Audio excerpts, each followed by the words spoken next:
Hello everybody and welcome back to another video, and today you're joining me in the Peak District and I'm right beside a very low Derwent Reservoir. Look at that. Now between 1902 and 1916 both Derwent and Howden dams and reservoirs were constructed, and to bring a lot of the equipment in, the stone and everything, it had to come by rail, so the Bamford Howden Railway was constructed, and this section of line came along where Derwent Reservoir is. But there's something significantly important down there that usually lays submerged for most of the year. Let's go and find it. The Bamford Howden Railway began its journey with a small junction just off the current Manchester to Sheffield line. You can see a working heading in the direction of Manchester on this image, and the sidings on the left hand side is where it began its route off towards Derwent and Howden Reservoirs under construction, and it went on a really beautiful journey through the valley, bypassing the site of where Ladybar Reservoir would become later on in a few decades. And if we have a look on rail map online, you can see that yellow line going from left to right, that's Manchester in this direction and Sheffield over this direction, and the junction of the Bamford Howden Railway is here at Bamford.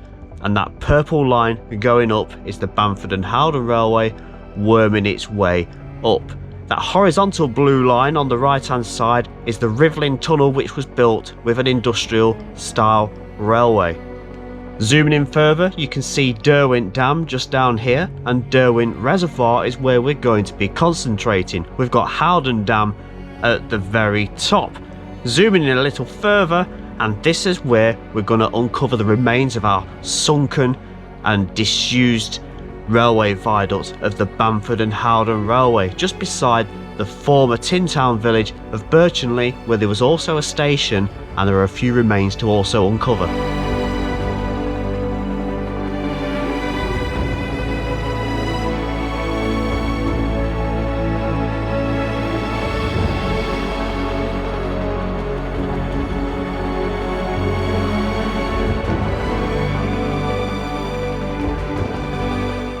So the railway came from that direction. The dam is around about 1.5 kilometres beyond there, and you can see these stone wall sections, these stanchions.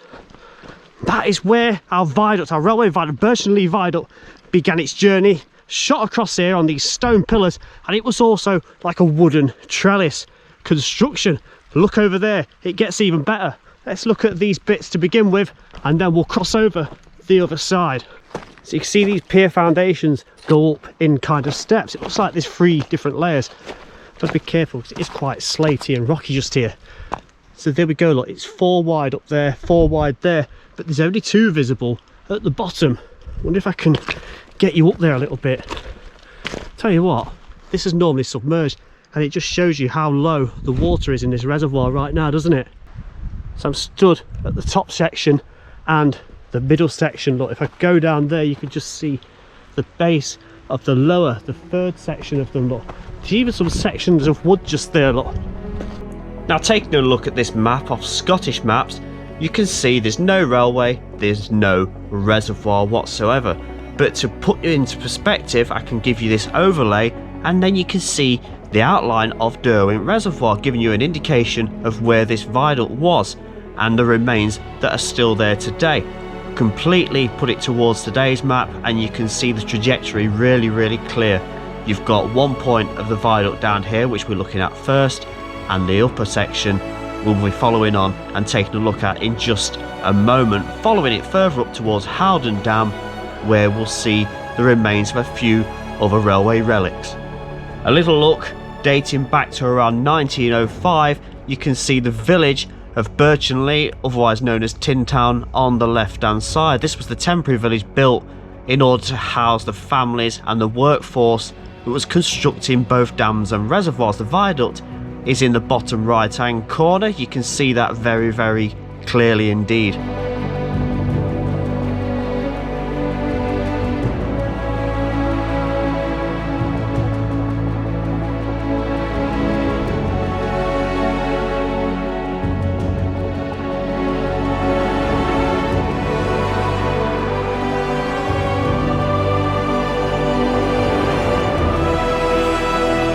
I say it's usually all underwater, but it looks like there's the tide mark, look. this is the central set of piers, and it is, if you keep an eye on that white line, and I'll step back a little bit without falling, probably about 2/3 of the way up. So that's a tide mark. I'll go over to the next one. See it again there, look.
So at this very point, it really does show you what a colossal thing this must have been.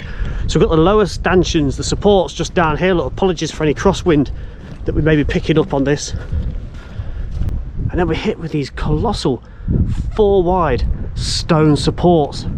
And at the end, you could just see wooden pieces sticking out of the ground, which must have had something to do with the construction or the supports of this, just the same as the ones on the opposite side. These are absolutely formidable, aren't they? Just look at them all the way through. And as you can see, they are lower on the left hand side because of the natural hillside of the slope of the actual reservoir. But prior to the reservoir being built, I have to wonder if this hill or this embankment going down was actually like this, and these were not raised out of the ground just a little bit more than they actually are. Look at that now again. Some kind of tide mark there, look. That's curious, isn't it? Because I'm sure these are always usually completely submerged when the reservoir is full. Now there are in fact 9 of these rows, these blocks of 4, which would give us 36 main supports, wouldn't it? If we go over to these ones here, look, we've got some kind of metal pieces sticking out of them, look. Look at that. This one's still got like a bolt on it.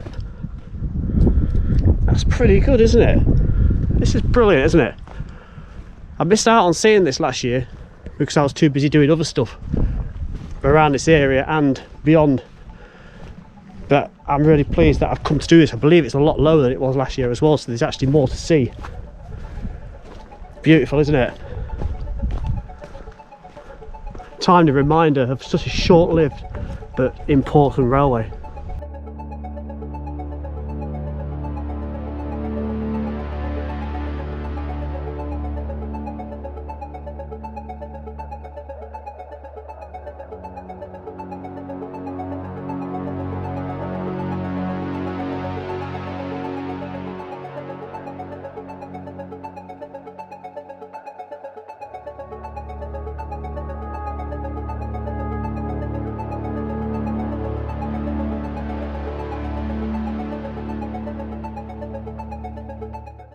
Now just here you can see there's actually a wider one, so there isn't 9 rows of 4, it looks like there's actually 7 rows of 4 and 2 rows of larger central supports just here, look.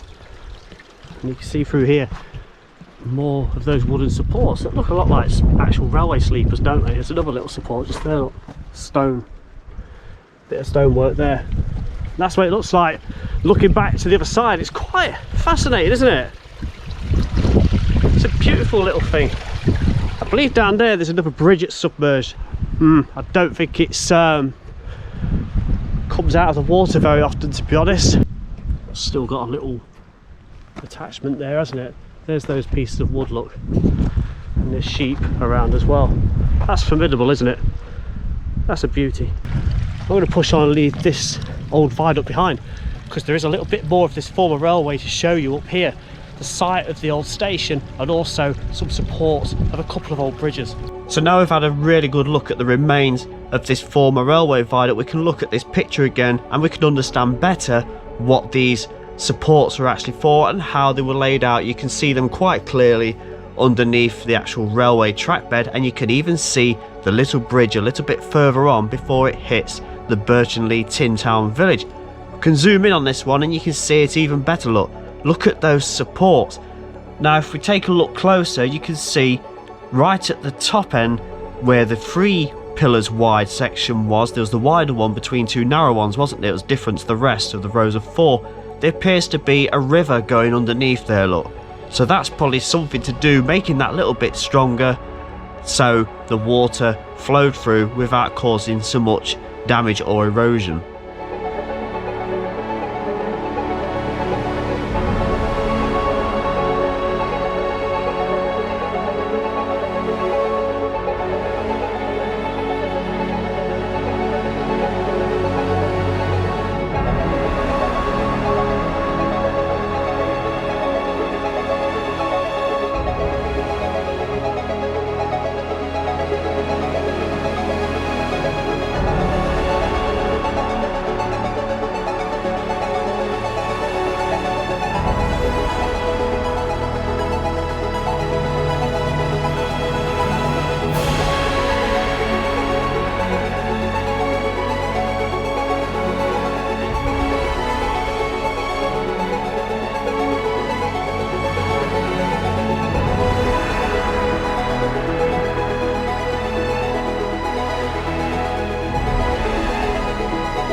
So back on track bed level, up here look, you can see where it went and shot across there, across that viaduct, and it came across here, and this should be something remaining down there for me to show you as we keep going around. Yeah, I can see it, it's coming. So viaduct just there, track bed just here, and just here look, we've got some more supports which would have been for a very, very small bridge. I think it would have been a stream or a brook that probably flows in wetter seasons. Yeah, it does look like that, doesn't it? And that would have continued on in that direction after leaving this bridge, and it is part of the road or footpath that you can follow down into the former Birchenley Tin Town.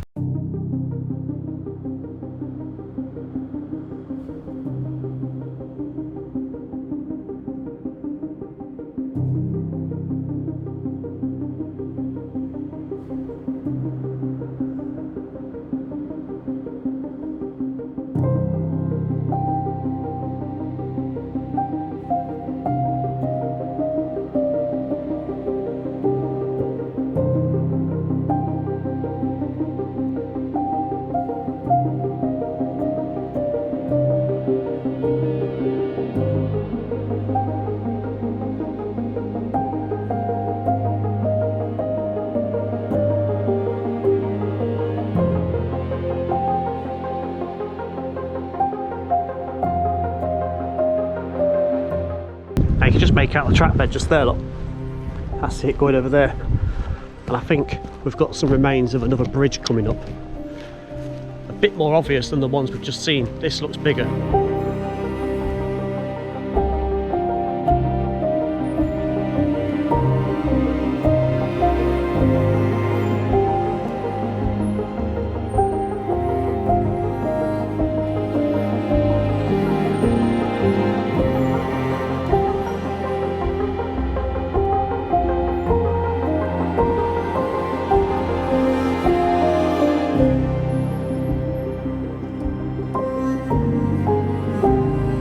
Fantastic, isn't it? Now this never gets submerged, it's always here. I believe it has a little stream often running down it. You can see it there, look. Dried up at the moment. It is August and it is a very sunny period going through at the moment. This is beautiful. So it's still got the complete stone capping, the walls, everything is here, look. Nice piece of stone capping there. I can't really go much further on the other side because of the nettles. And I have got shorts on today. I can stand in the bed of the stream and show you this side a little bit better, look. That's fine, isn't it? That's superb. Again, got the abutments and the stone work sloping up on top and back down on the other side. And the little curve going around just there. There's the reservoir just over there, look. This is fantastic. I have seen this before and I've mentioned it in a previous video. but it didn't look as good as it does today. That's great. So I'm walking along the track bed now, and there is one final part to talk to you about, and that is Burtonley Station. Its purpose was to bring in supplies and goods to replenish the stocks for the workforces that lived and worked and breathed in Burtonley Tin Town Village, which was all this area just here. It wasn't just a station where you could decide to go to the shops and get a day return to Sheffield. A village of tin huts purposely built for the construction of the dams and the reservoirs, housing workers, families, children. There was even a little school, shop and a medical centre too. The station was right next to what was the canteen, where the workforce came and had their beverages in the evening after a long, hard day. Now this was the Tin Town canteen, or pub as we might call it today, and it was the one place that you could drink and be permitted to have alcohol in the entire village. And this is the cellar, and this was indeed connected to the railway platform. I expect a lot of deliveries for this came by rail along the Bamford and Howden line and was dropped off and stored here, and then you could just enjoy a beverage or two.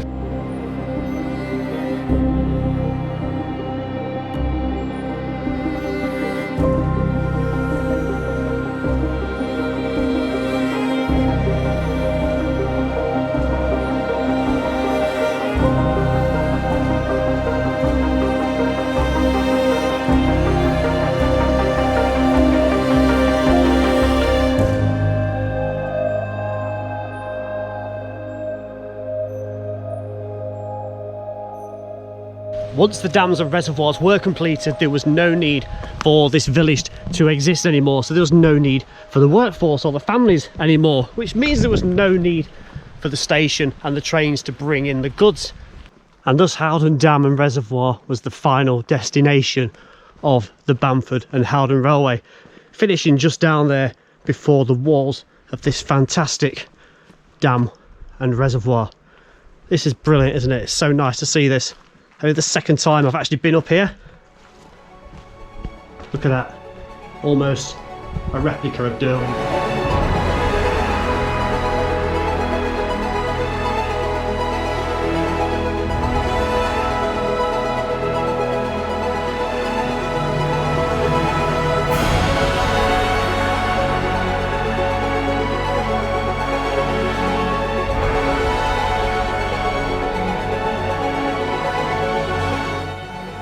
I do hope you've enjoyed this video looking at the astonishing remains of the former Bamford and Howden Railway in use from 1902 to 1916, well over 100 years ago now. It's brought us all the way to Howden Dam and Reservoir. Fantastic, isn't it? Please like, subscribe, comment below any suggestions for this area of similar stuff like this. I'm going to do some more walks. I'm going to carry on and do something else now and look for something I've had my eye on for a while when I've been looking at the OS maps. See you in the next one. Bye bye.